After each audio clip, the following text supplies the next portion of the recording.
இந்தியாவில் 24 ஹவர்ஸில் என்ன நடந்துச்சு? சென்னையில் இன்று முதல் 40 புறநகர் மின்சார ரயில்கள் ரத்து. எழும்பூரில் வழக்கமாக நின்று செல்லும் 10 மற்றும் 11வது நடைமேடையில் இனி ரயில்கள் இயக்கப்படாது. மாறாக 5 மற்றும் 6ஆம் நடைமேடையில் இயக்கப்படும் என்று இந்தியன் ரயில்வே தெரிவித்துள்ளது. மு.க. ஸ்டாலின் தலைமையில் இன்று திமுக மாவட்ட செயலாளர்கள் கூட்டம் நடைபெறுகிறது.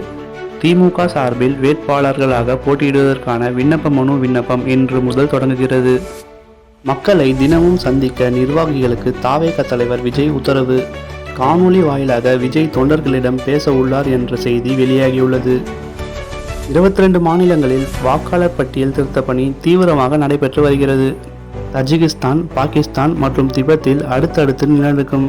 இந்த நிலநடுக்கத்தால் ஏற்பட்ட சேதம் மற்றும் பாதிப்பு குறித்து எந்தவித தகவலும் உடனடியாக வெளியாகவில்லை.